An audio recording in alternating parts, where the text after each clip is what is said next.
We will be starting in about 2 minutes.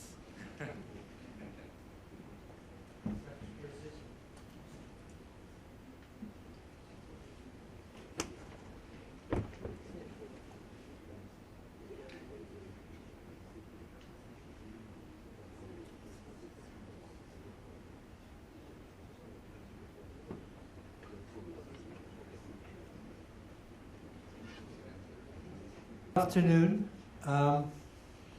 After that animated suspense, we'll commence. Welcome to this joint seminar, a joint seminar between the ASEAN +3 Macro Research Office, AMRO, and the Asian Development Bank. We have a number of items on our agenda. We're going to begin with some speeches, some presentations, and we'll be going to a panel discussion eventually, and then we'll be opening the floor to questions. But let me begin the seminar, which is under the title, Will Asia Continue to Integrate Its Economies, and which is based inter alia on a report which is available outside. Let me introduce to you Dr.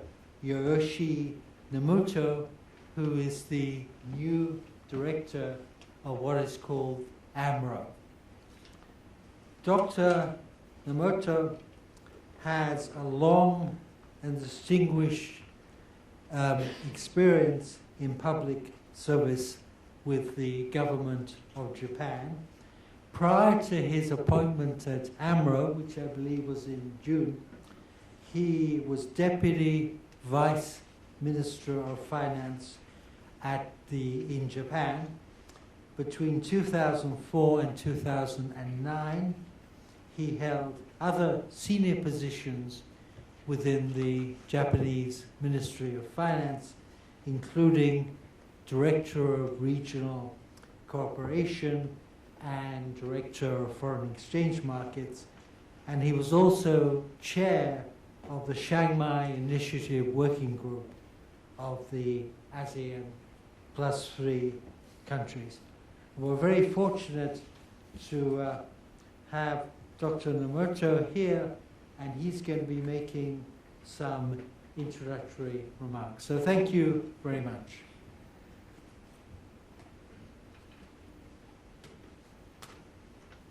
Thank you, Mr. Adams, for kind introduction. Good afternoon, Dr. Ajit, colleagues, and ladies and gentlemen.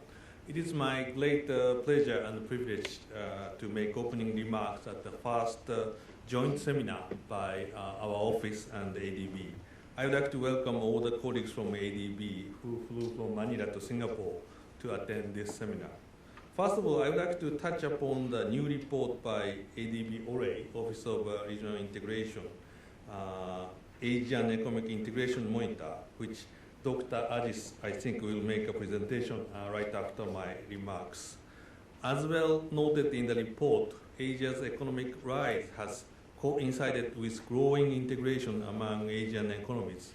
Therefore, it is indispensable to analyze this integration process to better understand the Asian economies and their developments alongside. This report shows how far regional economic integration moved forward in terms of trade links, financial investments, and labor mobility. It also analyzes issues associated with regional integration from macroeconomic interdependence point of view to infrastructure investments to cooperation in trade policy and to financial cooperation among countries. Our office, ASEAN +3 Macroeconomic Research Office, as introduced by Mr. Adams, was established by ASEAN +3 finance ministers and central bank governors last year as a surveillance unit to help activation of so-called Chiang Mai Initiative, CMI. As many of you know, that the CMI is a mechanism to prevent or resolve currency crisis in the region. In my view, regional crisis prevention mechanism itself is a great achievement in the area of regional financial integration. Some easily argue that we should continue to substantially liberalize mobility of capital in the region, but I don't fully agree that kind of argument. Why? Because regional economic integration in various fields has to advance hand in hand. For example, we need to see clear progress in freer movement of goods, services in the region, or freer movement of labors before substantially advancing the agenda of freer movement of capital in the region. In this regard, this report covers all major areas of regional integration and indicates potential risks and challenges. I am particularly interested in its analysis of labor mobility in the region. Those who live in Singapore watch huge number of foreign workers around Old Orchard area on Sunday afternoon, but there have been, as far as I know, very few good analysis on migrants' law in recipient countries as well as in home countries. Let me say a few words about my thoughts on today's topic. In comparison to the time of Asia's own crisis in 1997, Asia has weathered the 2008 global financial crisis relatively well and has remained resilient even to negative spillovers from the ongoing sovereign debt crisis as well as the banking crisis in Europe. Many believe that Asia has developed even more into the engine of global economic growth. But it is true that Asia's continued economic development can help steer Asia's economic potential, reducing political risks while opening new markets to help move the advanced economies beyond the current crisis. In the long run, the Asian market built on substantial growth can support global trade and finance in greater scale and helps the global economy advance to higher level of prosperity. In a nutshell, Asia is better positioned now than a decade ago.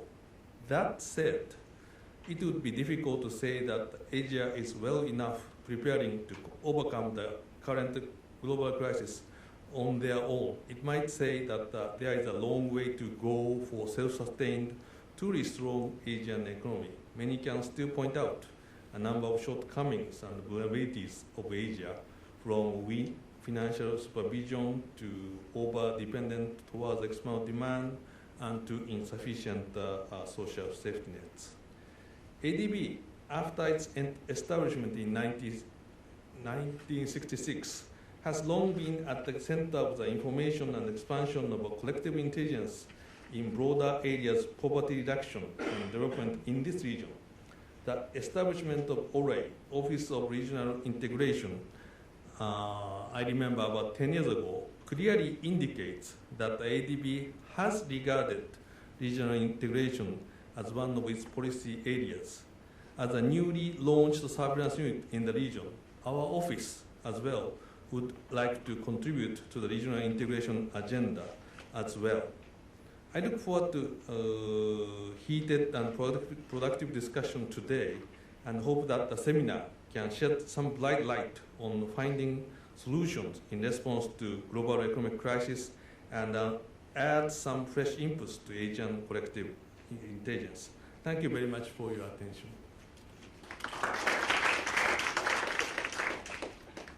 Thank you very much, Dr.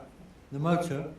We'll turn now to Iwan Aziz, who is the head of the Office of Regional Economic Integration at the ADB. And Dr. Aziz is going to be talking from this Asian Economic Integration Monitor. There are copies outside. This is, in fact, the first edition of this monitor, so we have a kind of a first here. Let me tell you something about Iwan's background. He assumed the role of head of the ADB's Office for Regional Economic Integration back in September 2010.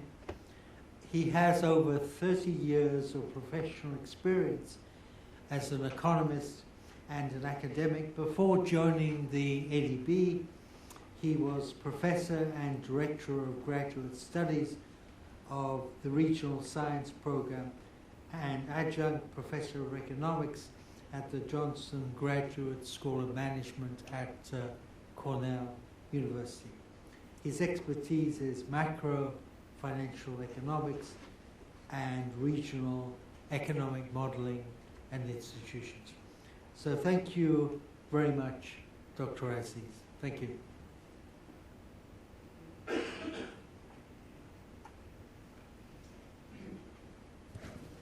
Thank you, Charles.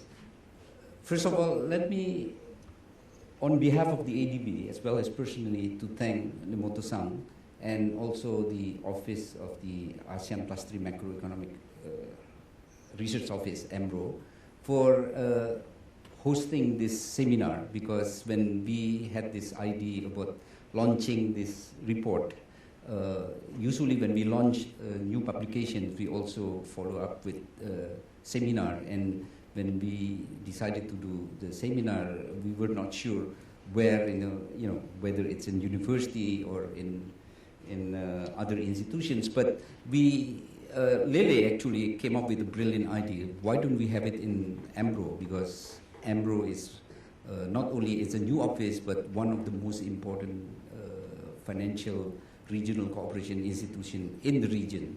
So again, thank you, Nemoto-san, and also colleagues from AMRO for hosting this program. Now, I just realized actually the title of the seminar is a question, basically. I didn't even remember what was the title, but I think it sounds like this: will Asia continue to integrate? Now, I don't know how much time I'm given here, but if it is not too much time, then I can give you the answer. It will, basically. All right? So, of course, now I have few minutes. Let me try to elaborate. And rather than elaborating detail by detail, this is a book, I think it's about 75 pages and so forth. Why don't I give you the storyline? So in other words, the big picture of what the book is telling you.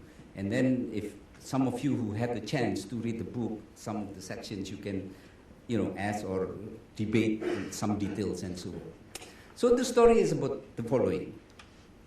There's a new normal now in the global economy. What do we mean by new normal? What we mean by new normal is that there's a double track growth. Industrial countries' growth has been lackluster, slow, whereas the growth of the emerging economies, especially Asia, has been relatively strong. So you have a trend. Is someone running the PowerPoint? Oh, I'm supposed to run. Okay, sorry. Okay, so basically this shows the double track growth what I was talking about. So it's clear. I mean, everybody talked about it. Media was talking about it, and so forth. Of course, there is a question. Well, two questions, but I'm not interested. And in this session, I'm not going to talk about the first question, but instead on the second question. The first question is really why the industrial countries has been slowing down. That's not the topic for today. Let's have another seminar if you want to talk about it. Why Europe, US, and so forth has been slowing. But we are more interested with why Asia has been relatively strong. Okay? Of course, like anything else, the answer is multiple. There are several reasons for that. But in the context of this report, we argue that one of the reasons behind relatively strong growth, continued strong growth of Asia, despite the slowing down of the global economy, is the increased integration within Asia. And let me elaborate some of the issues as well as examples here. Let's begin with trade, for example. Most of us know that the standard classical patterns of trade in the region is basically some ASEAN countries exporting intermediate goods. In the 1990s, they're exporting to Japan, to some extent Korea, and then they process it, and then Japan export it to the US and to Europe and so forth. And then beginning in late 1990s, during the decade of 2000, they are all exporting to China. And then China become the factory of the world, China exporting to Europe and the US. This is a classical pattern and so forth. Of course, there are more variety and more details, but basically that's the big story. Now, things have changed. Actually, the trend of the change started in 1997 after the Asian financial crisis. But the change accelerated after the collapse of Lehman in September 2008. And just to give you a sense of idea how is the change taking place. I mean, even our friend sitting in the back can see because it's pretty dramatic, the change. So export of Asia to G2, that is Europe and the US, has been declining, whereas export within Asia has been increasing. So this is what I meant by increased patterns of trade in the region. Okay? Now, but it's a share, so it's not really telling the exact story whether in absolute term, in dollar term, there has been a decline. So we look at the dollar term, the exact numbers. Yes, of course we are looking at the different SITC. So some SITC has been declining actually, in absolute term.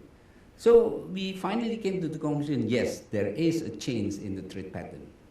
Now, question, one is this cyclical or structural?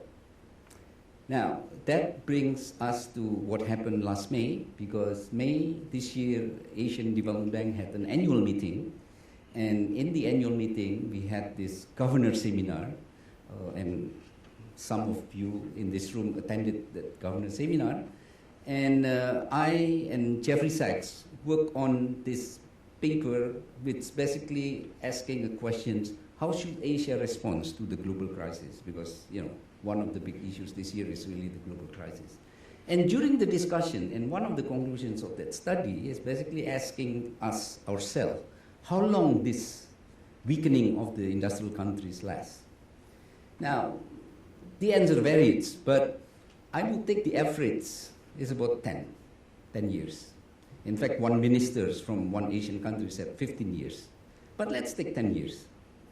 Okay, that itself gives some glimpse of what we can speculate whether this trend continue or not. That's one. Now, keep in mind that this trend has been happening even without deliberate, intentional policy made by the regional government. These are all purely market. So it's economic agents behave according to whatever incentives there in the market. The reason I'm saying this is that because the last 2 years I've been at ADB, one of my job is really attending all these ASEAN Plus 3 minister, governor, central bank, deputy minister, task force, and so forth. I noticed very clearly the intention of the policymakers in the region to increase this integration, to increase this cooperation. So I came to the conclusion, even without policymakers' intervention, this trend is happening. Imagine if there is deliberate intention of the government, this will continue. So the tentative answer of the question whether this is structural or cyclical, it can take a long time, structural. Now, of course, once we come to that conclusion, it becomes a very interesting academic research. What is the implications of a structural change? You know, if you're exporting goods A to country B, and then now you have to export good A to country B, there might be some changes in terms of technology, factor proportion, income distribution effect, and so forth. So that becomes, by itself, it's an interesting question. Now, keep in mind that we are talking about Asia in general. So we are looking at Asia by sub-region, you know, South Asia, Southeast Asia, East Asia. In the report, you see different kind of subgrouping. Now, of course, this picture that you're seeing now, it's concealing what is really happening within the sub-region. Among the sub-regions, the fastest growing intra-sub-regional trade is in Southeast Asia, followed by East Asia. Now, of course, we know the story why. This is something related to the increased production network, which is very strong in the region. By the way, the last few months, we were approached by the Indian official. Indian government would like to also, quote unquote, participate in this fast-growing production network in East Asia. So we are now preparing some studies to see what are the opportunity and what are the risks and so on and so forth. Okay, that's one example in the trade area. Finance. Now, in general, the degree of financial integration in the region is less than in trade. Just to give you a figure, intra-Asian trade 10 years ago in Asia is about 45%. Now it's about 55%. Okay? But if you look at the financial sector, let's say equity, because equity is the most integrated in terms of cross-border holding of the financial asset, it's about 25%. But of course, you know, some data show 27%, some shows 24%, but ballpark figure 25%. So it's way below the integration, degree of integration of trade and so forth. Bonds market, it's even lower, less than 10%. So Asian investors basically prefer to invest either in their own country or abroad, outside Asia. We call it either local bias or global bias, but not regional bias. So we were asked to do study why. So we did all kind of study, you know, the standard academic study, running regression, running gravity model. But at the end I told them, no, we better ask directly. If you don't know exactly what is behind the wall, go behind the wall. So we did a survey. We are asking something like 100 investors in Asian countries and so on, and we had the answer. On top of the standard answer, for example, liquidity is not that big in Asia, and also risk return and so forth. But what is very clear from the survey is that lack of familiarity and lack of harmonization. So this is one of the reasons why we are recommending to the ASEAN Plus 3. Now, I mentioned about ASEAN Plus 3 instead of Asia in general because the request came from ASEAN Plus 3, is really to increase this effort for harmonization, harmonize the standard, the rule, and so forth, so that there is an increased degree of familiarity among Asian investors so that they can invest in different regions within Asia. Why is this important? Well, because Asia post-97 is different from Asia pre-97. Asia pre-97 is an Asia of excess investment. How could that happen? Well, because we borrow a lot, short-term, unhedged in foreign currency. Double mismatch fell into crisis, July 97. But Asia now is the opposite. Asia is excess saving. But at the same time, Asia now is huge deficit in infrastructure. So it's an irony. We have a lot of money, but we have a lot of deficit in infrastructure, physical as well as social infrastructure, education, health, blah, blah, blah. Why most of the excess saving invested outside Asia? So that was really the driving force of all this kind of study. Okay? And I can share with you that it is going on now, efforts by the ASEAN Plus 3 officials to harmonize, to standardize, and so forth. So that is basically an example. And of course, in the report, we pick also other indicators of integration like FDI. We look at the labor, so people migration, and also we look at the RCI. We give a set of examples where some of the RCI project, Regional Cooperation and Integration Project in the region where ADB was participating, like in CAREC, in GMS, Greater Mekong sort of project, and so on and so forth. So that's the first part. The second part is we are looking at, is this good? So if we already answer, okay, integration increase, and we speculate that it will continue to increase, the question is this good for the region? Well, this is where we, among ourselves, have a debate. And I love the debate, and that's why I force all my staff, let's disagree. Okay? Of course, like anything else, we try to look at both sides. What are the benefits of integration, and what are the costs and the risks of integration? It's very clear. The benefit is you expand the market, you know, both for output as well as for inputs. And then you can also have a risk sharing. That's also another benefit of the more integrated system and so on. But there are a number of costs. The first cost that everybody talk about is really contagion. I think still vivid in the memory of what's going on in the Europe. Okay? The more integrated you are, the higher the probability of contagion. So the contagion-driven crisis is one of the most serious risks. Okay? But there's another risk, and this is more sort of development type of risk, and that is inequality within countries, not between countries. Okay? And in the report, there's some of the analysis how the integration relates to worsening income inequality within the country and so on. So, all in all, this is our thesis about all this trend. One is that, yes, integration in Asia is increasing, and it will continue to increase. But yes, integration has benefit as well as risk, and precisely the way to minimize this risk, we encourage for regional government in Asia to cooperate more. So the regional cooperation is badly needed to manage the process of integration so that the risk can be minimized. So that is basically the essence of the message here. But the last message, which is less paid attention, especially when we talk about regional cooperation, regional integration, is that we are arguing that regional integration and regional cooperation, it's not exactly 100% public goods, in the sense that without it, it will not be disastrous. Maybe the easy way to imagine this is making comparison with climate change. Climate change is clearly a public good. So just imagine, suppose no country in the world do anything, no cooperations about how to deal with the climate change. Well, I think 100% of you in this room agree with me that it will be disastrous. But suppose there is no regional cooperation, no regional integration at all. It may not be optimal, but it will not be disastrous. So the reason I'm saying this, at the end of the day, national policy remains the key.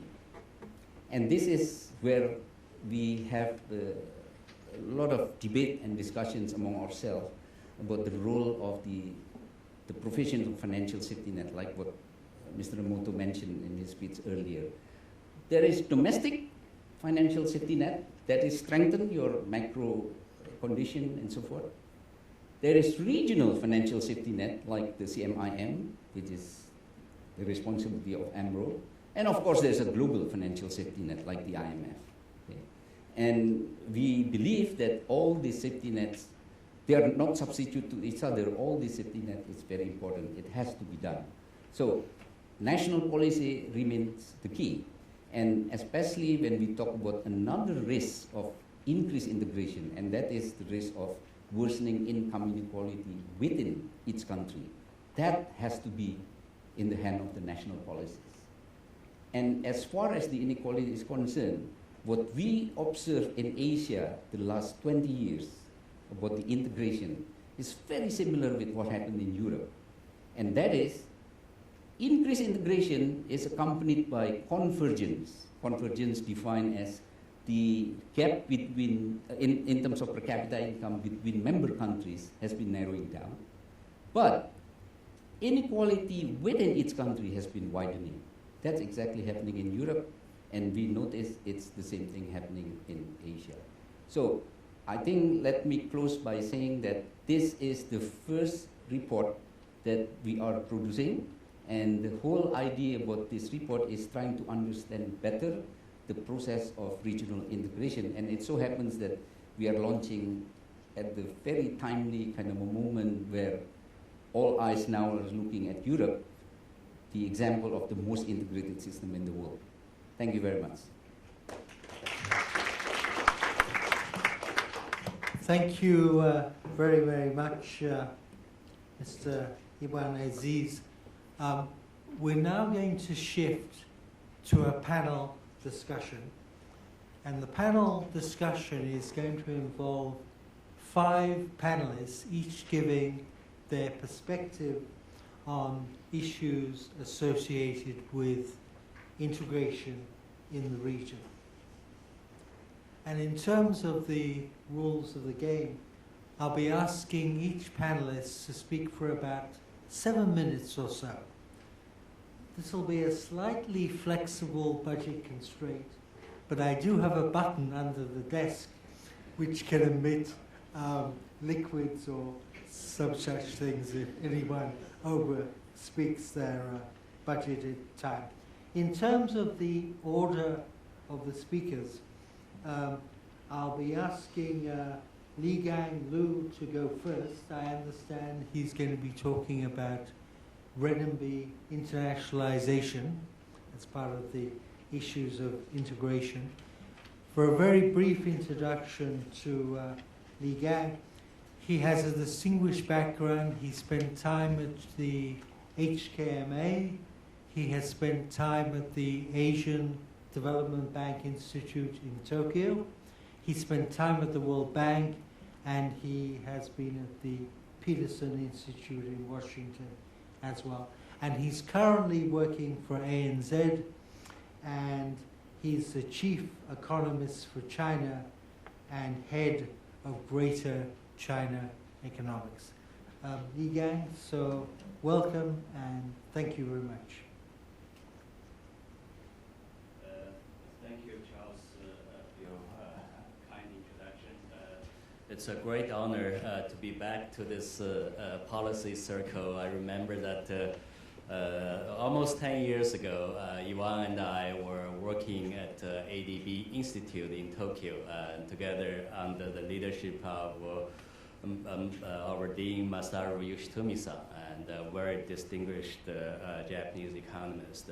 And we, at the time, was working on issues how to increase Asian integration, and even talked about the ideas whether Asian monetary fund was needed. In fact, it seems like some of the research have reached or achieved some fruits. This AMRO is probably part of or the precursor of an eventual Asian monetary fund type of idea. And in my comment on this first Asian Regional Integration Report, I would like to congratulate Dr. Aziz for a wonderful piece of work, and I think this type of research, if it can be published on a regular basis, that will set the benchmark for all countries to look at areas where they can increase regional integration. And I think this type of document will be quite important for policymakers in the region. And my comments basically would like to draw one area of development that has been talked quite a lot in the Hong Kong market. That is the renminbi internationalization process. And only 2 short years development, the renminbi offshore market has reached to a stage that we have already close to 600 billion renminbi deposited in Hong Kong. And with it, the renminbi offshore bond market has developed very fast. The total issuance of the renminbi bonds was around 110 billion renminbi last year. So far this year, we have already had more than 40 billion bond issuance. And this market, I think, could offer as an important instrument for the regional trade and investment integration. Why I say this could be a quite important instrument, at the beginning of the year, we noticed that for the first time, the yen and the renminbi can be traded directly in Tokyo and the Shanghai market. And basically, yen is the second currency that has the status that can be directly converted without going through the third currency, such as the US dollar, to do that. We think that this has offered new opportunity for importers and exporters in both Japan and China to engage in more renminbi invoicing or yen invoicing in the bilateral trade. The similar things can also be replicated in other countries. Being an economist in an Asian Pacific country, Australia, and we think that there's a great potential that in the future, a lot of trade can be denominated in renminbi. Let me give you the rationale as why we think this could happen. If you look at Australian-China trade at this moment, it's highly complementary with each other. Basically, Australia sends around 60 billion commodities to China. In return, they source about 40 billion consumption and capital goods from China. And if we as a commercial bank or other commercial entities can be a market maker for Australian dollar and renminbi, you would think that in the future, Australian miner will be more willing to receive renminbi in payment. And once they have the renminbi, they can sell it to us, and then we can sell it to Australian importers, and then those Australian importers could use renminbi to import goods from China directly. During this process, no US dollar is used. As a result, that all importers and exporters will reduce one layer of currency transaction. As a result, they don't need the further hedging cost, and the efficiency gains will be huge. So once this renminbi trade financing or invoicing market started to develop, that will increase offshore renminbi circulation in Hong Kong, possibly in the future in Singapore as well. And this then offers the opportunity for Australian miners to think about the renminbi market as a potential financing source. And indeed, if you look at the current trade, Australian miners basically in the next 5 to 10 years will have a capital spending program around 1 to 2 trillion US dollars. Traditionally, such funding is mainly in the form of US dollar or Australians' own currency. And if they can think of this renminbi market in the future, we think that there's almost a natural or perfect hedge in the fundraising and how the money will be used for their capital investment project. For example, if an Australian miner raised renminbi bonds in Hong Kong and use the renminbi raised to import from China for their capital goods needs. And indeed, we have looked at China's trade structure now. Indeed, China's trade structure has become very sophisticated, and perhaps China could satisfy most of the need the Australian miners need in capital goods. And I want to emphasize that those imports Australian miner would use will not be produced by Chinese companies alone. It could be produced by Komatsu of Japan, Caterpillar of the United States, and this type of trade will allow Australian miners to reduce their currency mismatch. And meanwhile, by using the renminbi market, they can also diversify the source of funding. Perhaps given that renminbi is no longer appreciating currency in the future, and the yield could be very favorable for Australian miners. And meanwhile, when we look at who are going to be the potential investors for such renminbi bonds, we found that indeed there are a lot of Asian investors. To take an example of Asian lifers, the Korean, Japanese, and the Taiwanese life insurance companies have a lot of premium in hand. They have started to diversify certain part of their premium received in foreign assets. And this segment of investment alone could easily satisfy this renminbi bond issuance demand from Australian miners. So you can see that indeed this is a new area that perhaps could revolutionize Asian finance. As Dr. Iwan Aziz mentioned that given this region is a surplus saving region, but we have a severe deficit in infrastructure. Basically, the region has been recycling our savings to the United States, to other advanced economy. In return, we receive volatile and short-term funding.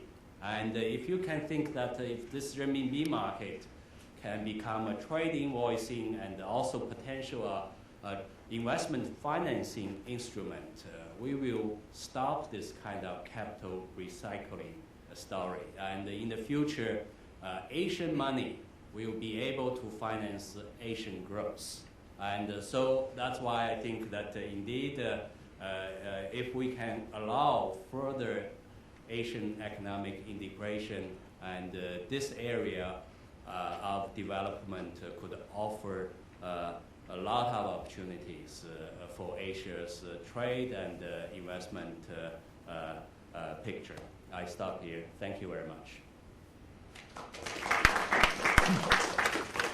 Thank you very much for that very interesting presentation. We will now turn to Manu Bhaskaran. He is a partner of the Centennial Group, and he essentially coordinates the Asian business of the Centennial Group.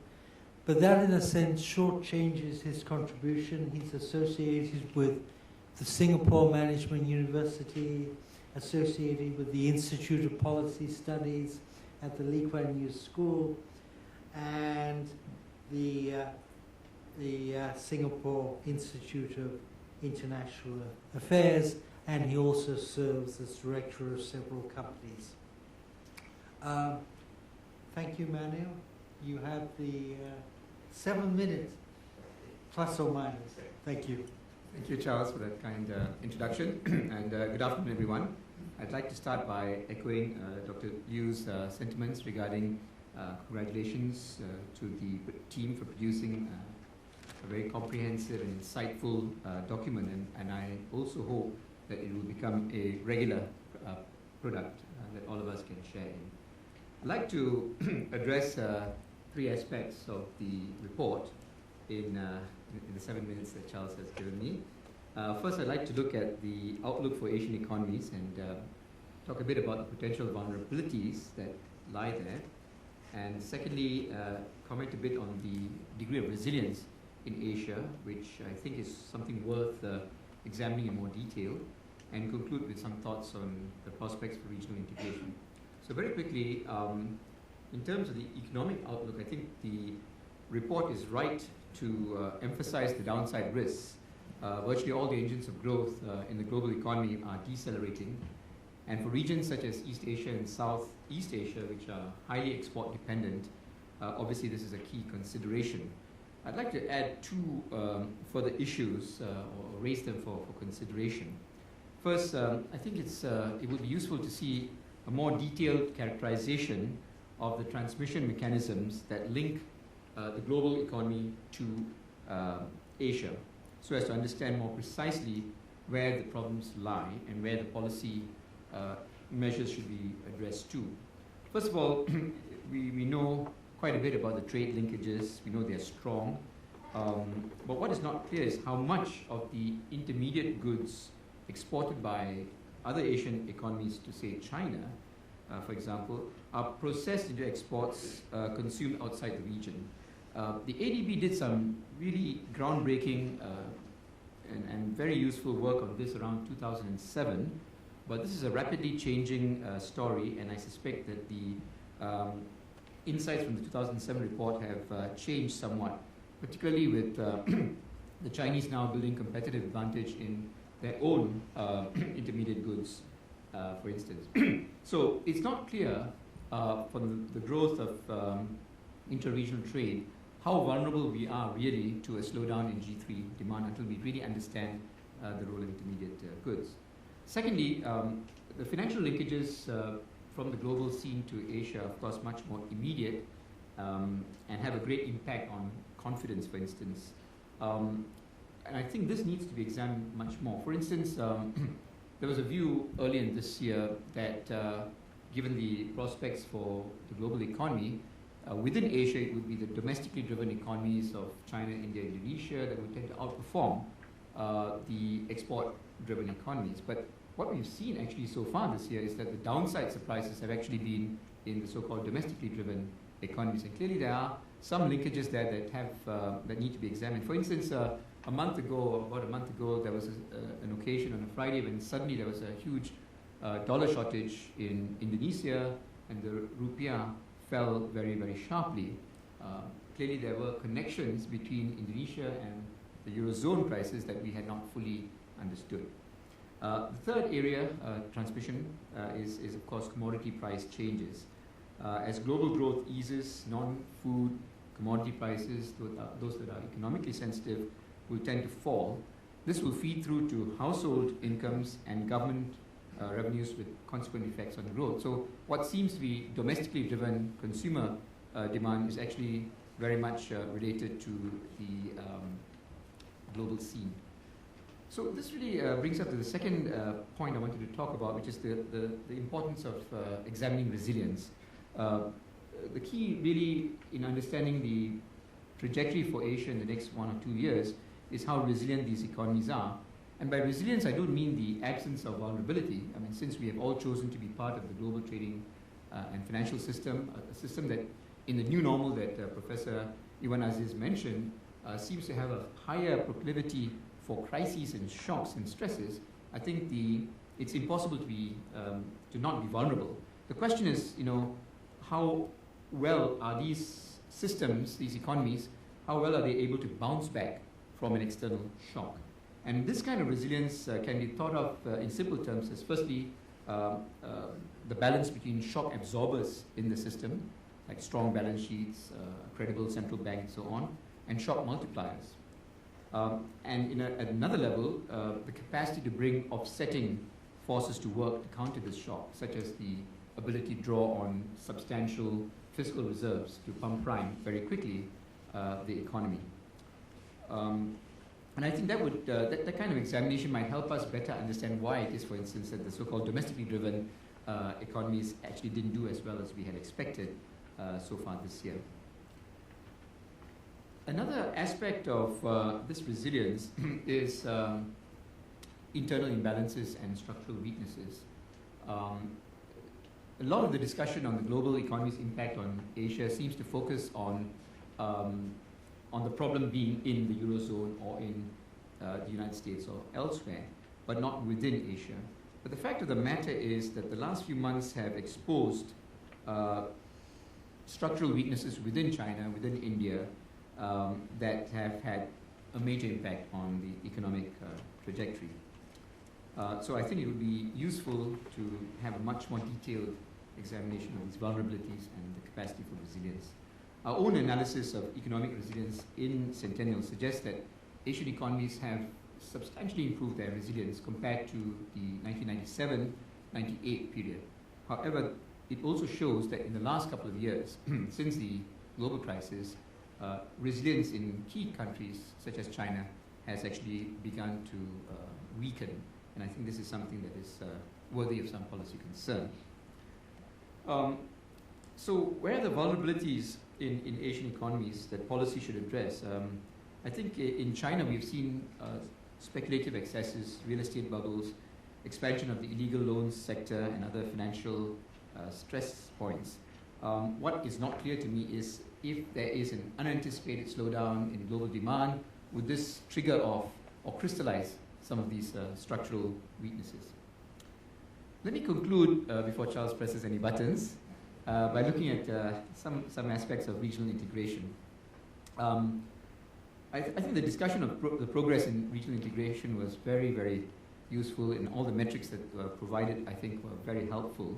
The one comment I have is that the key test of whether regional integration has really progressed or not is whether it changed the behavior of major economic agents, and in particular companies. And I'm wondering whether it is possible to collate information on how businesses, whether they are multinational companies operating within the region or whether they're domestic country-based operations, whether they are changing their production or marketing strategies in response to this regional integration. If they are, if for instance the production of some fast-moving consumer goods increasingly being consolidated in one production base to be exported to the rest of the region, I think that would be a great success for regional integration, and I think it would be really interesting to see this kind of thing. Second, the discussion on infrastructure was a real contribution to our understanding of the issue. The estimates of the benefits of increased physical connectivity were particularly, I think, interesting to me anyway. What would be also helpful is to look at case studies such as the Greater Mekong sub-region infrastructure projects to highlight the benefits of increased physical connectivity, and also to understand what needs to be done beyond just building of physical connectivity to ensure that the greater physical connectivity actually produces greater flows of goods and people. I think in the Greater Mekong sub-region there was a lot of effort put not just in the physical side of it, but also in terms of the behind-the-border issues and so on. And I think there are important lessons for the rest of Asia in that. So with that, let me conclude my remarks. Thank you. Thank you very much for those interesting thoughts, man. I think we'll have the opportunity later in the panel, in the group discussion, and perhaps we can have some responses later from the ADB. We turn now to Reza Siragar. Reza is a senior economist at the AMRO Group. Immediately before being at AMRO, he worked for the Southeast Asian Association of Central Banks in Kuala Lumpur. Prior to that, he worked with the International Monetary Fund Trading Office in the same building. So there's a certain mean reversion here in terms of where he ends up. But thank you very much, Reza, and interested to hear your views. Thank you very much, Charles. Again, let me start by thanking ADB for giving us this opportunity, and also congratulate my colleagues at ADB for the work well done at the reports on the economic integrations. Now, I have only 7 minutes, but my job is much easier because, again, what I'm going to say here are mostly echoing what Professor Iwan has indicated in the beginning. Will Asia continue to integrate? That's basically the questions. And I think, again, like what Professor Iwan has said, it is mostly on economic integrations, and the driver has been the market. So I think I agree with that, and I think this is the process going forward as well. But I would like to touch briefly toward the end on what are some of the policy challenges which I think is going to be shaping some of these economic integrations going forward. So again, it is going to be market-driven. You can look at it from different angles, but the fact of the matter is that the sluggish demand in the world economy will likely to continue. Most of the economies, developed economies, has entered the technical recessions and is likely to continue in the short term. The structural problems is also continue in terms of the link between the global economic slowdowns, the sovereign debt problems, and the banking problems that we see. And again, this is going to so far has intensified, and unless something is coming up soon in terms of how to cut the cycles, the process is likely going to be a challenge for quick recovery. Now you see the level of labor market also being hit. Unemployment has been the highest in the European economies, and the youth unemployment continues to be mind-boggling. So when you put that together with the size of household debt, corporate debt, then again, I think this is going to be our traditional partners, which is the European economies, the US, is likely going to have is going to needing a time to recover to the pre-2007 2008 growth rate. So I think this is something that will actually force or will continue harness the integration in the Asian market. Now, we also see from our side that what had happened after 1997 is that the integration in Asian market, again, like Professor Iwan has indicated, one of the characteristics of Asian integration is that it is also a lot influenced by crisis. The 1997 triggered one part of it, and I think the 2007 also escalated the deepness of the integrations. Again, we see slowdowns in the export from our part of the world to the traditional market in the US and Europe. We found also that a simple graphical illustration shows that the more integrated you are with the US and the Europe, the steeper is actually your, the worsening actually your export performance. So there's an association with that. But one thing we found is that the shock absorber, which is the intra-regional trade, has basically helped us in cushioning the impact of this global slowdown in the last 2-3 years. So I think there's a benefit to this, and we have basically come to realize that. And I think this is again confirming what the report has said in terms of the greater commitment from the government of these countries to actually push forward for high integrations. In addition from trade, we also see the same story also from the financial market. Again, we are still bank-dominated financial market. As you can see, with the exception of the Japanese bank, major global banks have started to pull a bit of money out of our part of the world. And there's a lot more leveraging going on, and that actually explains some of the pull out, especially in the third and fourth quarter of last year, starting third and fourth quarter of last year. And on the other hand, we start seeing a lot more of the role of regional banks. The bank from Japan obviously has always been the big lender provider to our economies, but we start seeing also Singaporean bank, we start seeing also Malaysian bank, Korean bank, and when I was working at CSUN, again, we do a bit of survey on this, and we found that, again, CIMB, Maybank, OCBC, OUB, DBS have become the global bank in this part of the world. And of course, on top of that, we have the story of Australian bank as a part of the Asian bank. So these forces are going to be, market forces are going to be there for future integration in Asia. Now, having said that, however, I think we cannot go forward and the whole integration is going to be a lot influenced by the policy perspective. There are a few things that we learn also from our interaction with the economy and the policymaker. One, I think there's a lot more to learn, and I think this is something that may be idea for the ORA to go forward, is to understand how policy been affected by these integrations. We see a lot more, like what our colleague was saying before, the role of Chinese yuan in actually influencing the exchange rate policy of the region. So how does it going to impact our policy making in terms of exchange rate? When I was at CSUN again, the deputy governors, the governors are concerned in terms of how the supervision of this banking system going to shape up. Again, you know, CIMB, for instance, has earned, the last few years, the profit of CIMB holding, for instance, about 40% of it coming from the operation in Indonesia.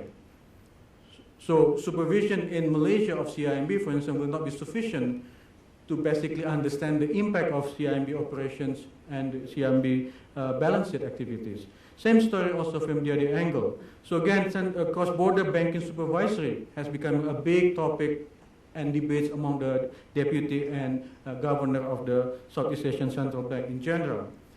Many studies have also indicated there's a transmission of interest rate policy. I mean, if you look at a study done by the Federal Reserve Bank of New York, for instance, there's a lot of studies indicating that policy in the US, policy in Japan in the late 1980s actually transmitted and affected mortgage rate in California and many big cities in the US. Because again, this transmission of interest rate policy came from the banking system, the integrated banking system. So I think in this part of the world, we are still not appreciating that. We felt the impact, but I think we need to, again, appreciate a bit more of how this impact is going to shape and influence. Because again, what happens also is that the level of integrations and the benefit of integration has not been balanced.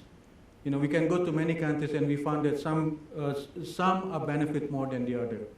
So again, these also have influence against some of the rebalancing of growth strategic, and some of it unfortunately going into some of the area of strategic industrial policy and borderline of nationalist policy measure being taken. So I think we need to again also go back to this. The issue is basically, in order to push forward for the economic integration, we need to also balance within this against this rising of some of the policy protectionism going on. And lastly, but I think this is quite critical and very difficult to put your finger on, but I think this is something, again, a big study that could be ADB could start with. Is actually one of the aspects that I think is going to be critical is basically harmonization of the institutional aspect. Legal governance, there's massive gaps in this course. We open up our capital account system, we open up our current account system, but there's a gaps in terms of legal governance convergence. Yes, there's a convergence in income, yes, there's convergence in terms of profit, but not in terms of some of this institutional aspect. Now, unless we do moving forward on this one, I think the economic integration also will, you know, again, we need to look into this to harness that economic integration. That's what I have to say, Charles. Thank you. Thank you very much, Reza, for those perspectives. We turn now to two speakers that come from the ADB. The first speaker is Ramesh Subramaniam. He's a senior director in the Office of Regional Economic Integration.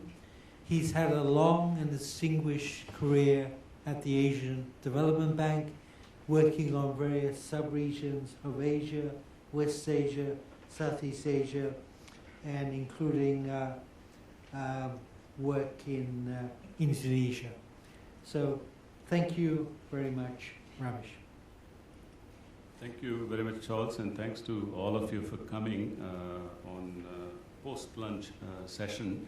What I'll do is I won't take too much talk time because the key issues covered in the report have already been picked up by Ivan. What I'll do is share two secrets with you, internal secrets behind this report, and 3 points. The first one, Bert is looking at me. Bert, first one, in the question that you see here, will Asian economies continue to integrate? We also had another question, which was, should Asian economies integrate? We don't have answer to that question. Some of us may have our personal answers, but we don't have an institutional answer. But certainly the answer to this question, will Asian economies continue to integrate? As Ivan went through various points of argument, our answer is yes. Now the second point is, many of you unfortunately may not be able to see the middle portion of the slide. The 3 aspects that are covered, one with the 2 wheels, that talks about goods and services trade, and also partly about money, monetary and financial cooperation and integration. The second one is about people, about mobility, transmigration, that is covered in the report. And the third one is the physical aspects of connectivity. This is on roads, infrastructure, but also public goods. Now here, if you see table 4 in the report, it's got what we call a Newsweek style up and down type of arrows. In fact, in an earlier version, we put low, moderate, and high, and we got beaten up internally from various subregions, because the truth is, it's not always cup half full on many of these indicators for various reasons in many of the subregions. But that shows points to the diversity that we face in the region. Now, coming to 3 points that I'd like to make in the interest of getting feedback and advice from you on in moving forward on future editions of this report. Already a lot of good points, suggestions that have come from the three panel members. Point number one, on the connectivity part and the last one, by the way, all these 3 points I'll be linking to the big picture finance story and the need for money, which is quite important, but the challenges associated with that. First point on connectivity in public goods. Clearly there is a need for long-term financing, but at the same time we have a paradox that Yvonne talked about. Region is home to savings, lots of savings, but we also have large needs. So what do we do to address this paradox? Solutions are there. The solutions such as what a bank, an institution like ADB or our other multilateral partners can do, we can certainly contribute, but we alone are not enough. We've been talking a lot about public-private partnerships on how to boost infrastructure connectivity, but as we've seen in the region, while there has been a lot of talk, but progress has been slow. So this is certainly an area where a lot more needs to be done. I recall the work that Bert had done for the World Bank on averting infrastructure crisis. This is right after the Asian financial crisis. We still face infrastructure crisis in many countries. So what is the role of long-term financing and risk sharing that Yvonne talked about, looking at the benefits and costs of integration? Point number two, which is the middle part of this figure, which is the people dimension. Now there, if you look at the point on polarization that was raised by Yvonne, we've got convergence when we look at between countries, but we certainly have challenges when we look at within countries, the inequality. Now, what can regional cooperation and integration do through risk sharing? Now, here we also need to look at the role that national policies can play to complement whatever regional or global type of policies can contribute. The figures that Reza presented on youth unemployment are scary in most of the countries, and if you look at real data in many of countries in this region, we've got serious issues there. And financial inclusion and the role that formal financial sector can play on addressing some of the inequality issues, and how can regional cooperation help here in terms of financing mechanisms and solutions we need to look at. And the third also is people, but this point is related to more cross-border mobility. The chapter that we have in the report, it picks up flow of people, labor, as well as for other reasons. Data are very difficult to come by. And the money dimension, the remittances dimension. Now here, as we heard references to production networks, how they've been changing, how intermediate goods trade is likely to change, but we see the need for a lot more flexibility in the region in the coming years in terms of movement of people and movement of skills, and that's going to be not an easy thing. Dialogue has started in ASEAN, ASEAN +3, a lot of sensitive, complex issues, all of them related to various dimensions, but also how if production sharing arrangements are going to shape movement of skills. So that is certainly a dimension that we need to look at. So I'll stop there, Charles, but these points that have been raised, we can get back to by the other panel members, we can get back to very useful for us. Thank you.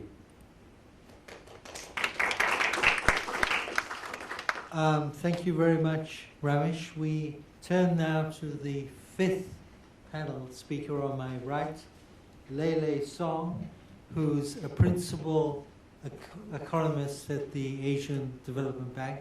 He works in Ori. He has more than 15, I'm sorry, I'll bring your age down. So he has 15 years of professional experience in research specializing in applied macroeconomics. Prior to joining the ADB, he worked at the Melbourne Institute of Applied Economic and Social Research and was a visiting academic at the Australian Treasury in Canberra. Well, thank you, Lele. Okay, thank you very much, Charles. think I put myself in a very difficult position. Yeah, because I organized this panel, so I put myself at the last. Usually the last one is quite difficult because everything is already being said. It also, yeah, it's also even more difficult if you speak after your bosses have already spoken. So it's quite difficult. And also more difficultly, I guess, because I chose a topic which Li Gang has already spoken. That's unfortunate. But fortunately, actually, Li Gang covered quite a different perspective about the renminbi internationalization. Because he talks about from the private sector perspective. And actually, he's talking about, his talks actually highlight what we want to convey in this report. So if you look at the last panel of this chart, so a balanced view. So we always said integration in Asia is market-driven, institutional-light, and multi-track. And his talk basically highlights renminbi internationalization will speed up regional integration and purely from market-driven perspective. So private sector will see the benefits, and will see the efficiency gain, and also will see those, like what we said, the regional integration expands markets, and better allocating resources. All those are market-driven benefits. But the report will also highlight, yeah, integration will bring risks. And one of the risks Ivan has mentioned in his talk is basically contagion, it's financial contagion. And the renminbi internationalization actually will also bring those risks. If countries in the region use more and more renminbi, and they will link more closely, not only by trade, but also financial flows in terms of renminbi flows. Then any changes in the Chinese economy will be affecting all the other countries in the region when they use more and more renminbi and they hold renminbi assets. And also China will be also affected by other countries because if renminbi is circulated in offshore markets, then China will gradually losing the control of its monetary policy. So you bring risks, but then the conclusion actually we get from our special section is then you have to manage the market process of integration. So we do see the huge benefits integration brings, but also we see the potential risk and the costs integration can bring. European debt crisis is a vivid example, reminder. And also this integration process will be continuing, whatever the government will do, because this is the market process. And then we have to manage this market process. And cooperation is greatly needed because we need better and effective cooperation, and we need more and even greater cooperation. And the Chiang Mai Initiative, AMRO, is only the starting point, and we need more. So I think, so the basic discussion about renminbi internationalization actually highlighted what we would like to convey in this report. So we need to manage integration, and to manage this integration, actually we need more cooperation. And also I try to complement what Li Gang has said in his presentation. Because I try to use some data. I prepared some data. So the Chinese government using a lot of official initiatives to push forward renminbi internationalization. The Central Bank of China, they released numbers about the trade settlement in renminbi. And I just give you numbers, and you will realize the progress of the use of renminbi in trade settlement in the region. So in the first quarter of 2012, current account transactions settled in renminbi was about 8.6 of all China's total current account transactions. So that's a huge amount because China trades about close to 1 trillion US dollars, and then close to 10% of PRC's all current account transactions were settled in renminbi. And this same figure was only 5.7% in the first quarter of last year. So after 1 year, the trade settlement in renminbi has progressed significantly. And also in China, they are starting to settle foreign direct investment in renminbi. So they not only settle trade in renminbi, but also investment. And the last year, it was minimum, nothing. But this year, it's close to, in first quarter only, it was close to 50 billion renminbi yuan. So the trade settlement by using renminbi as an invoicing currency has increased tremendously. And also to complement to what Li Gang has said, official initiative to push China to be used internationally, Chinese government also tried to encourage foreign investors to invest in China's bond market. He said about the offshore bond markets, but actually also the Chinese government now also allow foreign central banks to purchase Chinese government bond in China. And the first case was Malaysia Central Banks. And if you notice, then last December, China and Japan has reached an agreement to allow Japanese government to purchase Chinese bond. And also in May this year, China, Korea, and Japan, they have reached an agreement among three of them, then to allow each other to invest in each other's government bond markets. So all these things, you see the progress of our renminbi internationalization. And also I believe internationalization of renminbi will encourage China to play a bigger role in regional cooperation, because it would be in Chinese interest to push forward cooperation and to stabilize the regional economy, to maintain the rapid growth of this region, which would be very good for China, and also in the interest of other economies in the region. So I really think renminbi internationalization is an opportunity for the region to cooperate and to integrate. So I just stop here. Thanks. Thank you very much, Lele. Before I turn it over to the floor, I think I should give Iwan the chance to respond to any questions or issues that have been raised. And I want to add one question to the list of issues, and that has to do with the difference between regional and global integration. I always thought that Asia had a sort of unbalanced form of integration in the past. It was more integrated with the global economy, and when you looked within the region, you saw the trade in final goods, trade in financial assets within the region was pretty low.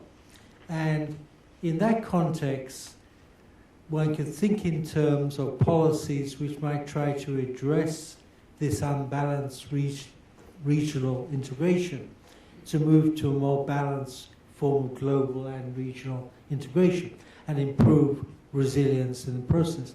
Now, when you're talking today about integration, are you talking about global integration, regional integration as alternatives?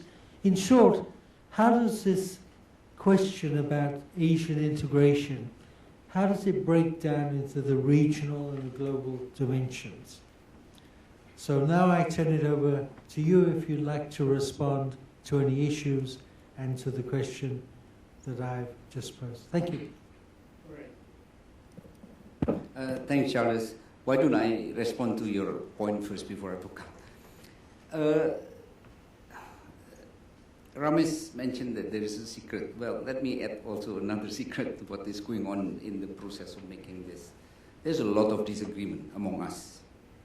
And I was rather strong in terms of disagreeing with some of the concepts which I read from some of the documents that I know. Okay, just to give you a simple example, the word promotion. I mean, Ramesh knows very well that I totally against the idea of promoting regional integration.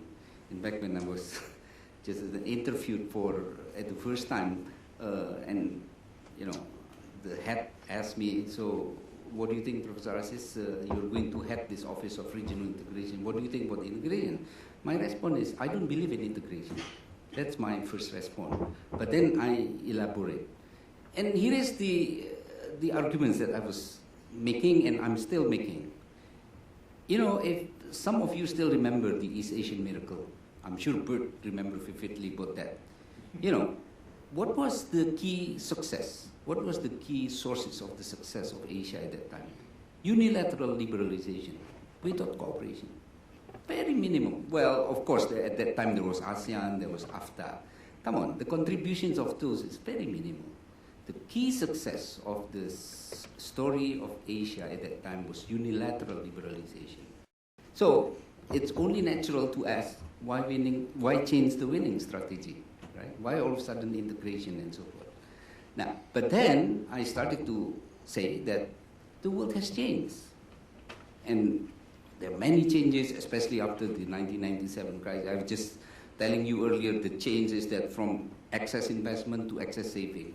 But now, after the Lehman collapse, the world completely changed. Even in the financial sector itself has changed. You know, it used to be, if you are a risk taker, go to equity, if you have money. Equity, oh, it's very risky, then find the non-risky sector bonds market. But then after Greek collapse, government bonds becoming non-zero risk. Okay, bonds, equity is no longer safe place. Okay, the safe place is bank, but then you have Barclay incident, you have HSBC. So it's getting more difficult now, right? So something is big, is changing now. Okay, now precisely because of that, I think there will be some changes in the region, in Asia, with respect to both trade as well as finance. Now I'm coming to your point here. Specific example, which is intentionally made by the officials in the region. Again, I'm using the case of ASEAN Plus 3, ABMI, Asian Bond Market Initiative.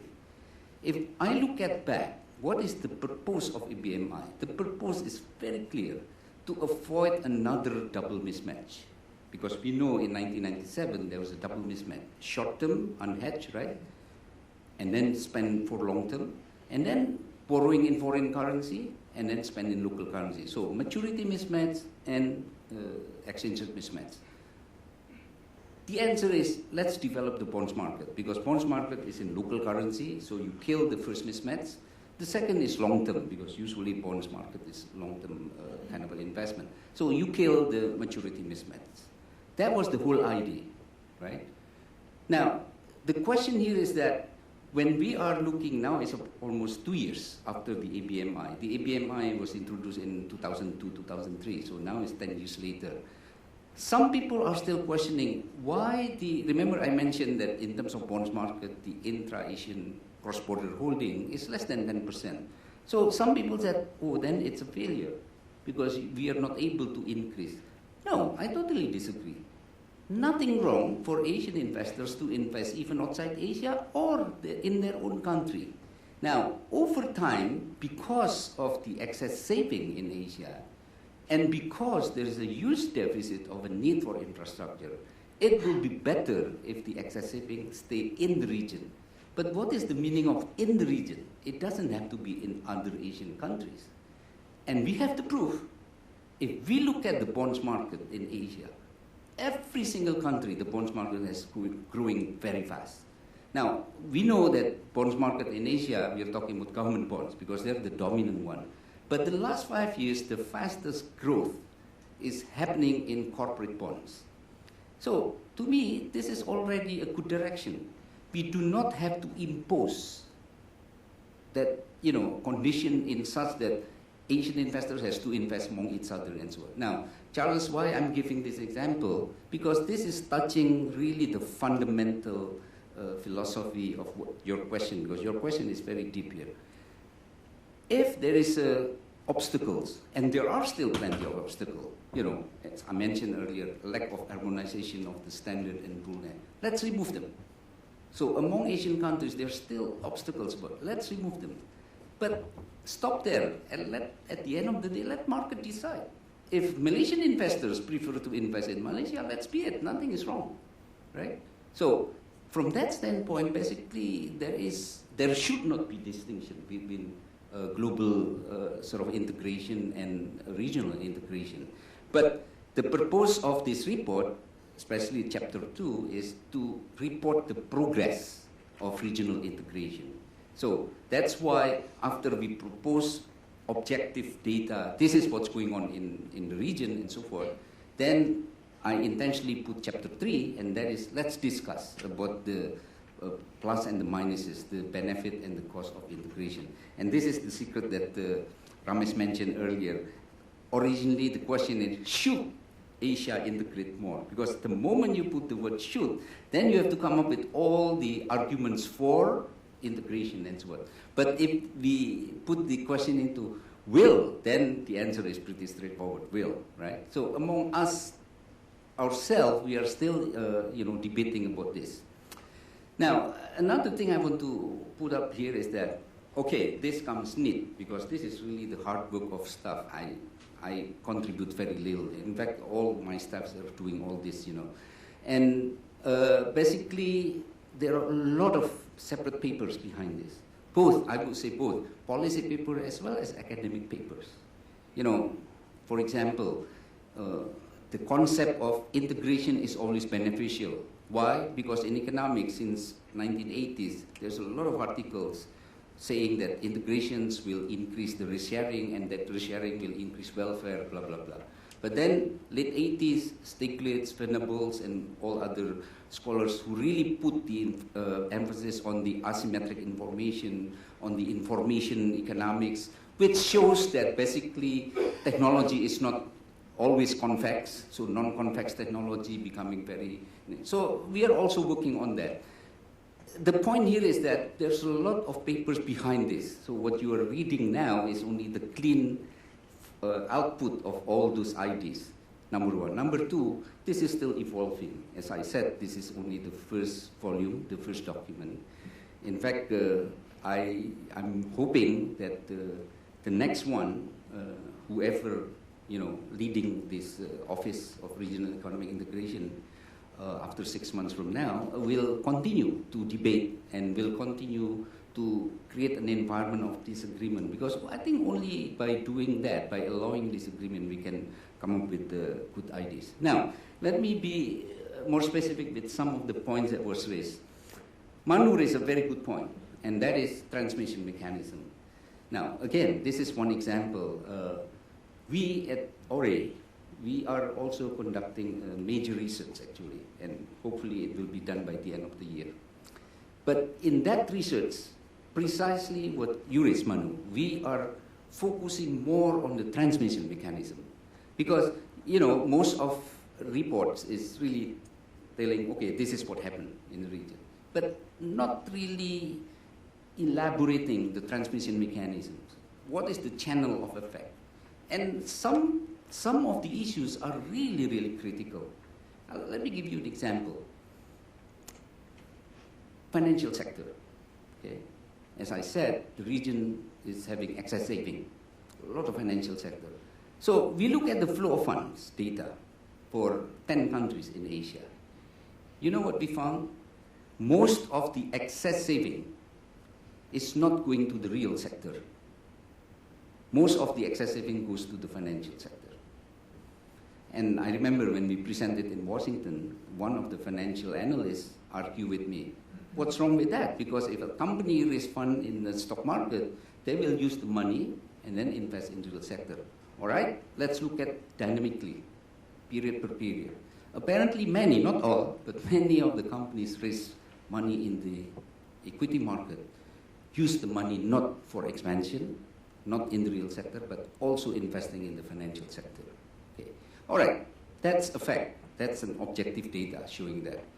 So we try to understand the transmission mechanism. What is the implication on the economy as a whole? Because at the end of the day, it's really welfare. I mean, financial sector is only one small sector in the entire economy. We found at least two. Okay? Number one is, of course, from the macro side, it's all good. When you have a fast-growing financial sector, that's fine, that's good. But we're looking at two. One is on employment. If I have extra $100 million saving, thank God I don't have, but suppose I have two choices, right? One is I open a new factory, or if I have a business, I expand my business, or I just go to the financial market, to derivatives, hedge funds, stock market, and so on. Now, all this data indicates that the second one is more dominant as far as Asia is concerned. Okay? Why? There are many reasons.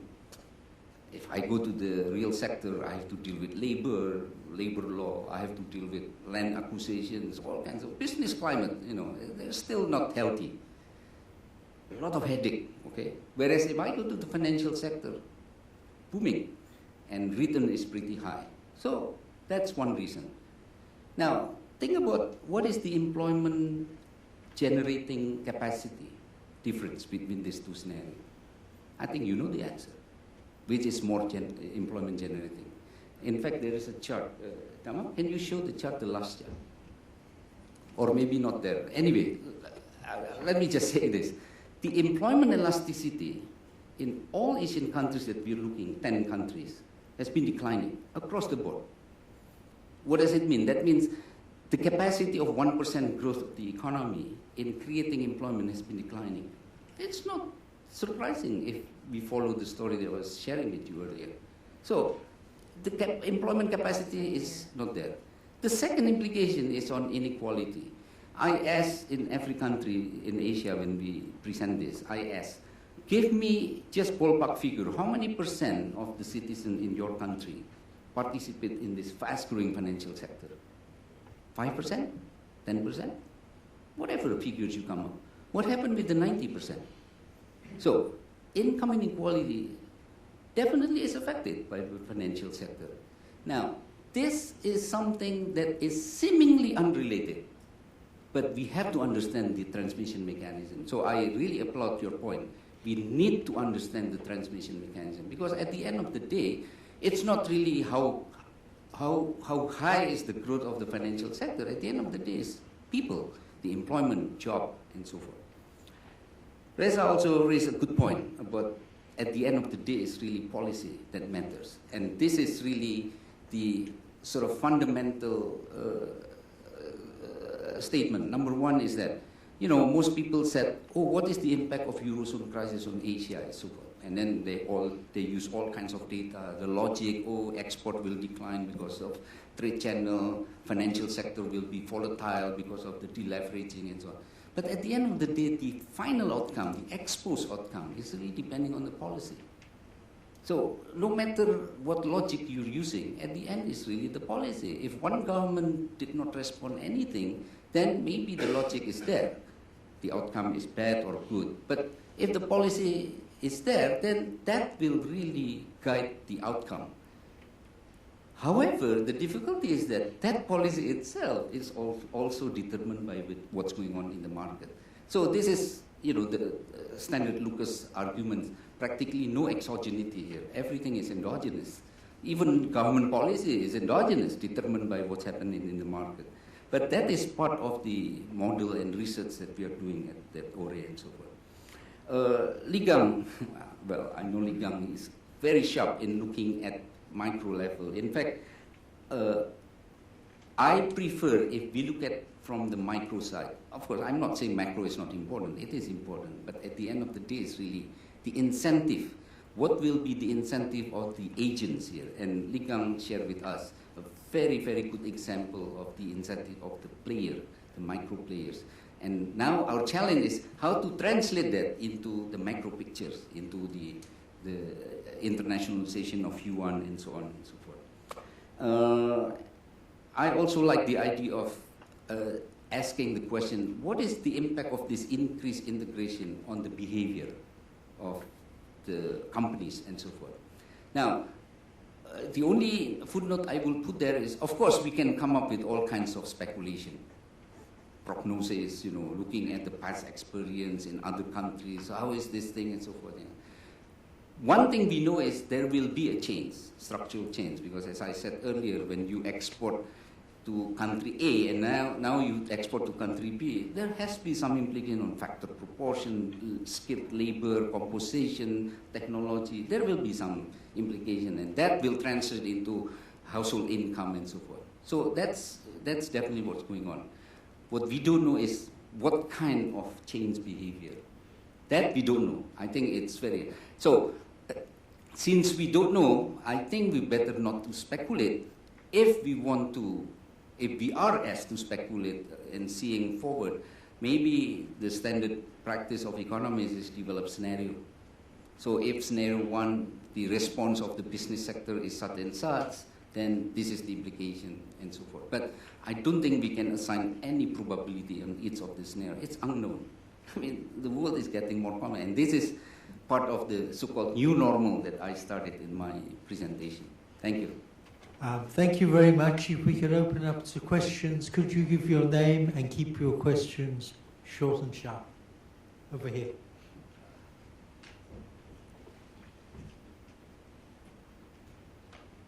My name is Rana. First, I would like to echo Nemoto-san's comment and congratulate the ADB for this excellent report. ADB has moved from the Asia Recovery Report to the Asia Monitor Report, and now the Asia AEIM felt need is very high. I have a comment and a question. If you look at data in this report and elsewhere, and as Yuan mentioned, Asian economic integration is basically integration of ASEAN and East Asia. If you look at other sub-regions, then the level of integration is very low. The process is now starting to broaden through market forces, policy reforms, not necessarily promoting integration, as Yuan said, to cover India. So in this context, it was very gratifying to hear from Yuan that India wants to join the production networks in this part of the world. Very good. In fact, last week, Prime Minister of this country in Delhi invited India to join the Regional Economic Comprehensive Partnership Agreement that is being established. That is important. And Singapore was also instrumental in bringing India into the East Asia Summit group. The second thing in relation to India is yes, Susan Khan, who is a senior advisor to AMRO, has mentioned that perhaps India could be some sort of an associate member of the ASEAN Plus 3 grouping. India, as we all know, has pledged $10 billion to the IMF. It could perhaps pledge half that, say $5 billion to CMIM. The size of the crisis fund would increase. And also perhaps India could also participate in the policy dialogue that is held in the region. So together with the other G20 members, namely Japan, Korea, Indonesia, maybe Australia, India could also come in. And the region's voice in the G20 could be enhanced through the participation of India. My question is to Reza. Reza, your answer, like you want to the question, will Asia continue to integrate its economies? Not should, as Ramesh cautioned us, is yes. But what do you think are the next steps for AMRO, for East Asian integration? Given that the CMIM weights have now been identified and agreed, some have made a case for some sort of an Asian currency unit or a regional monitoring unit, not as a single currency for Asia. I mean, we certainly shouldn't do that. We'd go down the European way and a lot of problems. But to use the RMU currency basket as a surveillance indicator or as a denominator of CMIM contribution to facilitate policy dialogue and to bring about stability in currency values. So what are your thoughts on the next steps for AMRO and the possibility of introducing an AMRO starting the RMU? Thank you. Okay, thank you. Let's take 2 more questions and then we'll give them to the panelists. 2 more questions. At the back.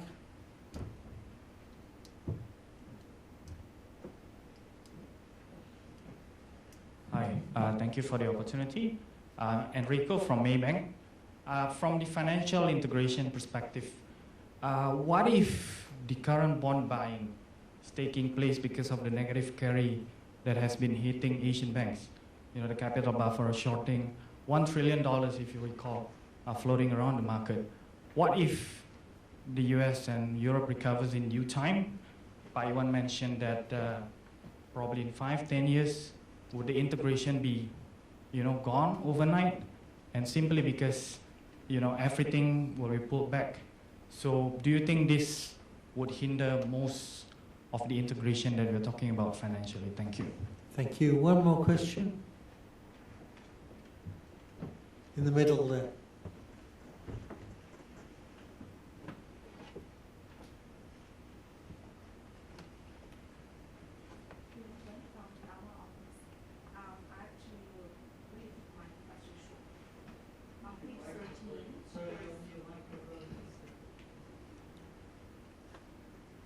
It's very, yeah. My question is... Hello? My question is actually about page 13. There is charts on indicators on the integration levels. I noticed that tourism is included. I just want to know why. Why it's tourism, but rather something else measuring physical integration, such as labor mobility, that kind of thing. Thank you. Okay. Thank you. I'll come round to another round of 3 questions, but responses to the questions we've had so far. Reza? Okay. Thank you. Thank you for your question, Rana. I'm not sure whether this is supposed to be something that I answer or my boss there is supposed to be answering that questions.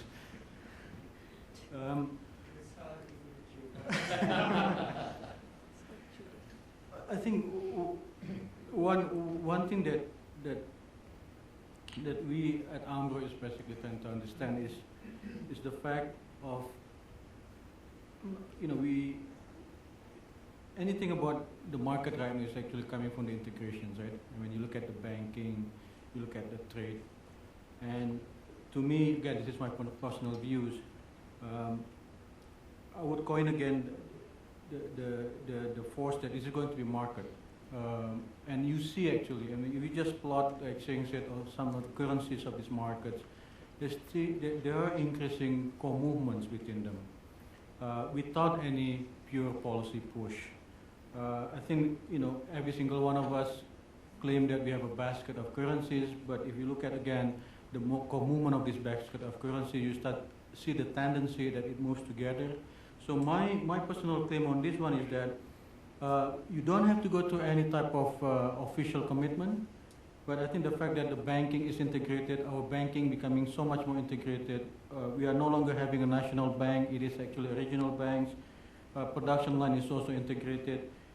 I think whatever shape of basket that we have, it is very likely that my bet is that it's going to be composing of similar set of currencies. Chinese renminbi is going to be a big player in that basket, and automatically you will see a lot more convergence on the movement of the currencies. Now, whether you will call that an Asian currency unit or something else, I guess to me it's just a natural consequences of that. But for us at AMRO, the idea is basically to understand how much this integration going on, because again, in any surveillance work, we need to understand the global impacts and also the potential contingent impact within the region. And to us, that's basically the angle, whether it's coming from the currency or for something else, is the sequential impact of those market forces. Thank you. Okay, any other panelists want to respond?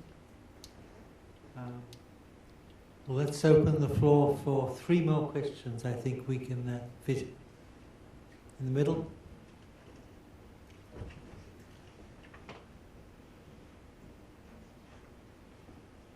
Thanks, Richard Jerram from Bank of Singapore.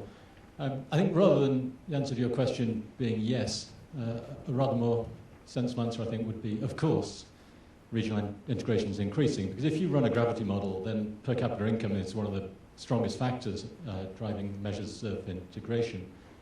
And given the growth in the region, it's inevitable that integration is going to be rising.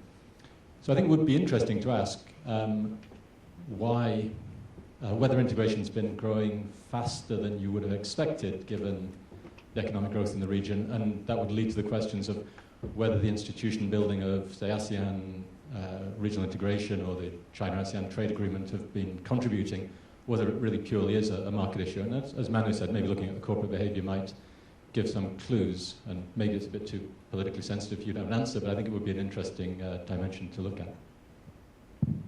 Questions?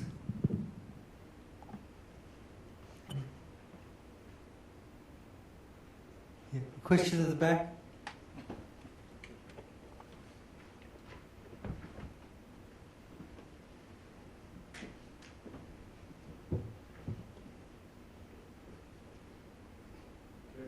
I'll ask a question because Charles insists. So,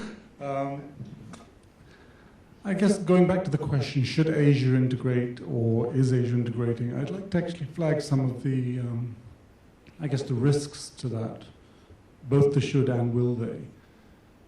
I think some of you mentioned the growing kind of credit growth in the region, right, including being driven by banks within the region. Now, I guess, of course, Europe and US give us some lessons in the consequences of, excessive leveraging. So I'd like, maybe kind of you could address that issue. I think you've done a bit in the context of the need for regional monitoring of loans and maybe some kind of cooperation on financial regulation. Another aspect would be capital flows, my pet topic, right? So you have, this large growth differential, large interest rate differentials, and I guess increasing credit metrics in Asia versus Europe. So you're going to see eventually a massive, capital inflows returning beyond this kind of risk-off environment. So that's integration, right? That's global integration, probably some from the region. But it might be the kind of integration you don't want on that kind of scale. So is there scope for, a regional response to managing those capital inflows? And finally, what are the risks to trade integration? I guess we're taking it, but you mentioned growing inequality. Could we see populism? What about geopolitics in the region? And maybe what does the TPP mean for regional integration? So just a few thoughts. Thank you. Any more questions? Look, what I'd like to do is to basically ask each panelist in turn whether they'd like to respond either to the recent questions or to make any final remarks. If you could maybe keep it at 2-3 minutes max. Ramesh? Thanks, Charles. On Yogesh's last points, very interesting points. Clearly these risks, some of them are highlighted on capital flow, for example. Clearly, as I say, we are yet to face the era of massive capital flows coming in, and how can we manage those risks? And if you, in that specific context, if you ask the question, should Asia integrate? Now, this is looking at intra-regional integration. Clearly, the answer would be, I think, yes, as long as effective risk-sharing arrangements can be put in place. This is a point that Ivan was making and highlighted in the last chapter. So, but the broader thrust of what you say, if we look at a few different important dimensions, the answers will vary or change. That is where I'm interpreting your question, and I think I fully agree with you. This in the coming issues would be very useful to look at. Very quick response to the data question on tourism. I think Lele, you can correct me if I'm wrong. The data are annual. I think that's the only reason, because the migrant stock data, if you use, they are based on census estimates, and that we have only for 2000 and 2010, whereas the tourism data are annual data. I think on the question, Rico, from you on bond holdings, I should leave this to Ivan, but if I speculate, will this be the end of integration? Will it go away? I would think probably yes, because the risks are pretty high, but I think Ivan may have it. He's been watching this more closely than I am. Thank you, Lee Gang. On this this chart mentioned, I wonder whether in the future there could be some kind of institutional quality measure on regulatory agencies, rule of law and things like that. Then that can be evaluated yearly and published. And that could provide a lot of guidance to investors within the region and outside the region. Other than that, I think I don't think because of the European lessons, the Asians should learn the wrong lessons from that. And I think integration will continue and will be driven by the market forces. Indeed, if you look at the Asian region, increasingly this region will become large in as an economic entity. It will have a lot of surplus capital, and how to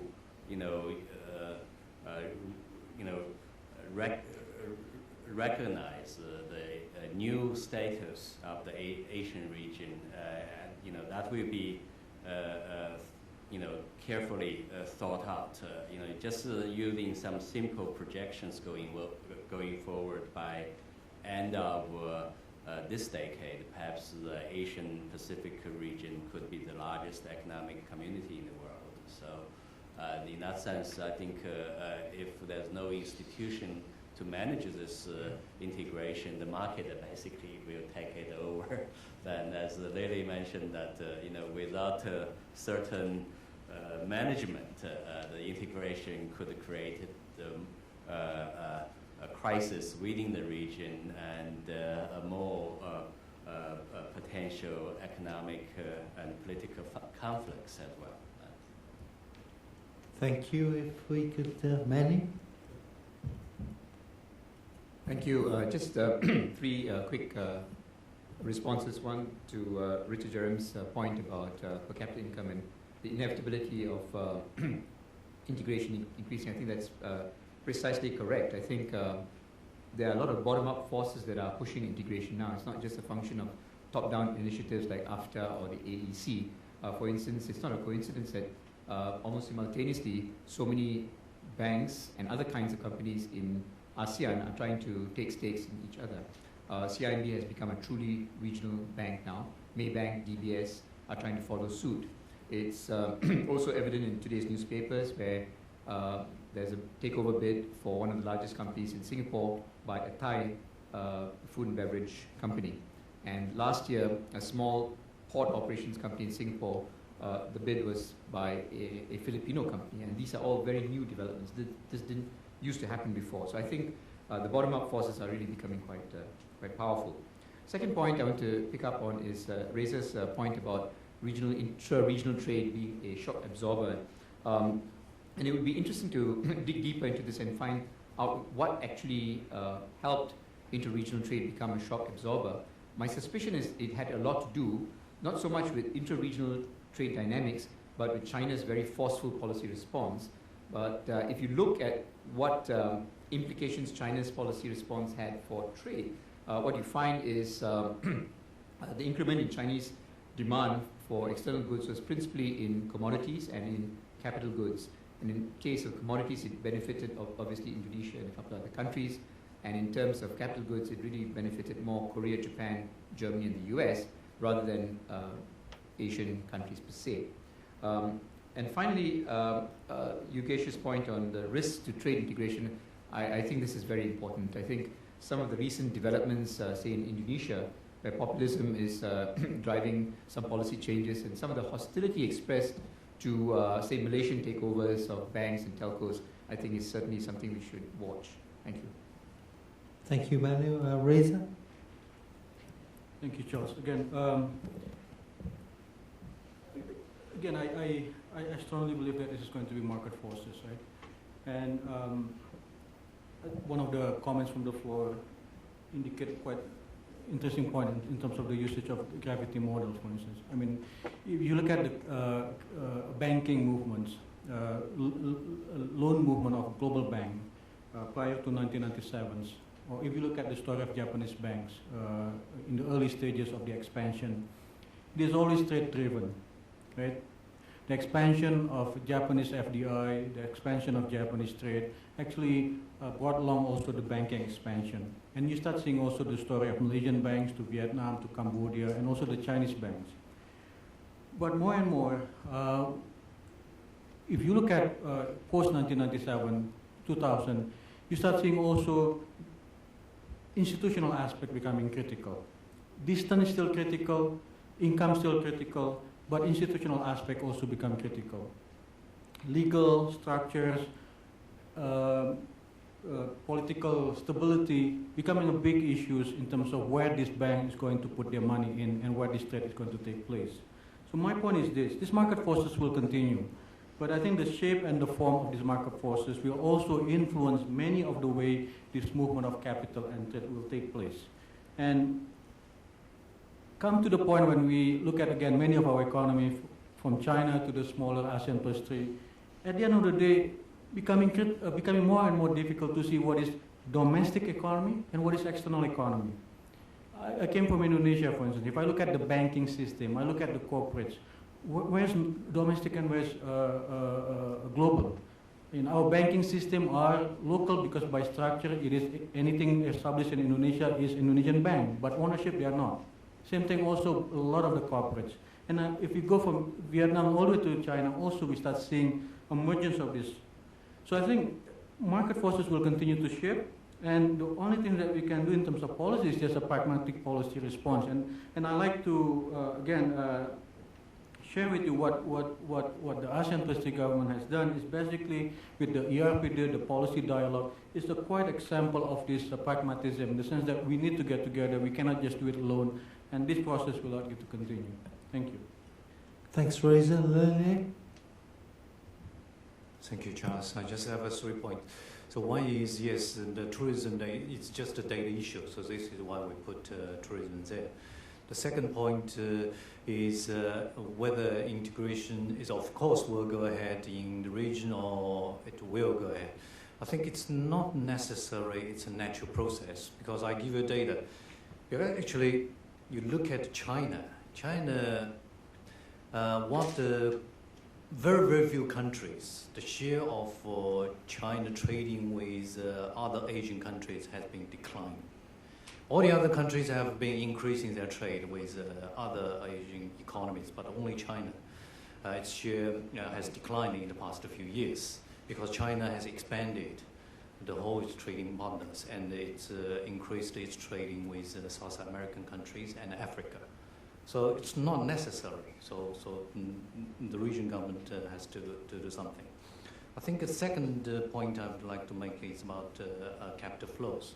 So this regional cooperation, in my view, regional cooperation is not only to manage the process of integration, but also to respond and to have a joint response to the global challenges, such as capital flows. So you will see volatile capital flows coming out frequently because of this new normal double-track growth in the global economy in the next few years. So cooperation is needed to respond to capital flows. And ASEAN Plus 3 is discussing capital flows. Capital flows are a major issue on the policy agenda of ASEAN Plus 3. Thanks. Thank you. If we could turn to Yoshi, I guess your job is cut out for you in terms of AMRO's role. Let me say one thing that in May this year, ASEAN Plus Finance Minister and Central Bank governors agreed to expand the scope of CMI from the crisis resolution to the crisis prevention. So I agree with that. Our office have to monitor more closely about the credit expansion or the housing bubble in certain country, because that is a lesson we should learn from the European experience. For example, Spain, as far as I know, was a model country 5 years ago of the good banking supervision and managing the housing bubbles very well. But 5 years later, the situation has completely different and a huge financial cost that Eurozone countries argue to who should bear that burden. So that is one area that our office have to put more emphasis on and put more our human financial resources on that area. So thank you very much for pointing out that issue. Thank you. Ivan? We are talking about same title, which is integration, but I sense there seems to be not uniformity in terms of understanding what are we talking about, this animal called integration. Now, I have to make it clear, in this report, we simply use the term integration to reflect the volumes or value of flows that is taking place within the region as a share to flows with the rest of the world, okay? So like trade, for example, we look at the share of the trade within Asia vis-a-vis trade with the rest of the world and so forth. Now, this is important because that relates to the question. Suppose, let's just suppose, next year, Euro crisis is over. Let's suppose the US economy back to 5-6% growth, okay? Will the intra-regional trade in Asia stop, decline? Well, it depends. Again, how do you define? In terms of volumes, I don't think it will decline. Okay? Let me give you an example, and this time let me use the case of financial sector. As I indicated earlier, Asian +3 government officials are very, very serious in trying to remove all the remaining obstacles for other Asian investors to invest in their countries. And there are plenty. They found out there are plenty. There are many task force, maybe 6 task force already set up. You know, one is looking at the rating agencies because some suspect that the rating agency may not be working well in the region country. So many aspects and so forth. So let's say 3-4 years from now, their work is accomplished, meaning that all these obstacles is removed. I'm pretty sure that the intra flows or cross-border holding of the investment in the region will increase. Okay? Now, suppose, as I said earlier, Europe zone is over, Eurozone crisis is over, US is over. They may also invest in Europe and the US. So let's be it, nothing wrong with that.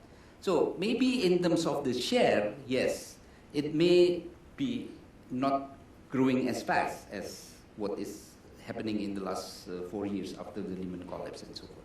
So as long as we agree on this understanding about what are we talking about, this animal called integration, I think it will not stop, but the composition-wise, share-wise, maybe it's going to change. Okay, so that's one.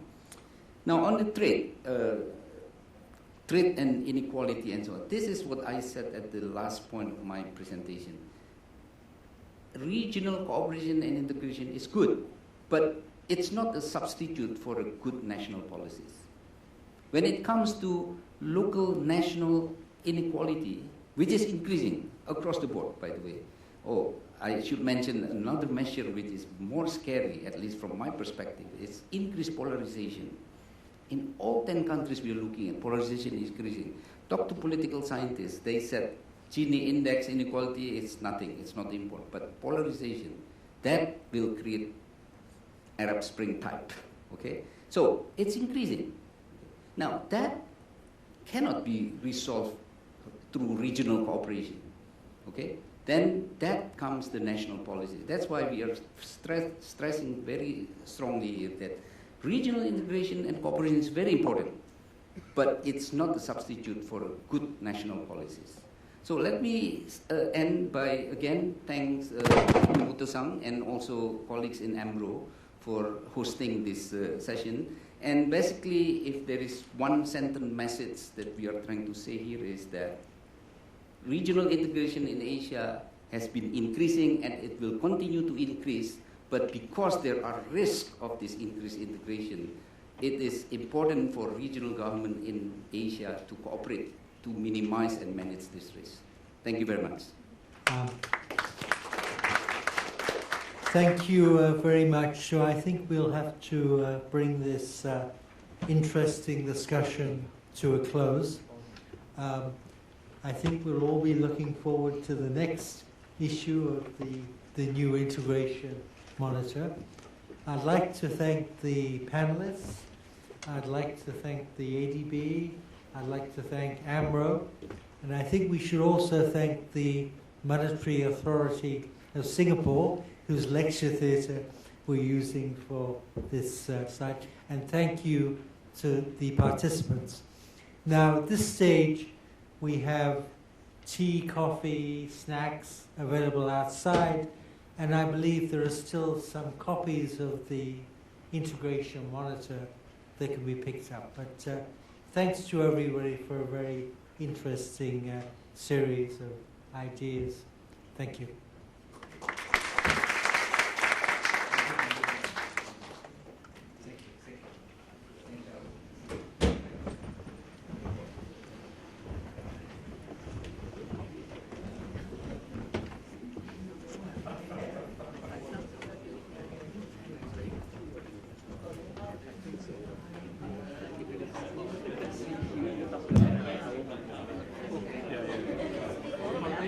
Yeah.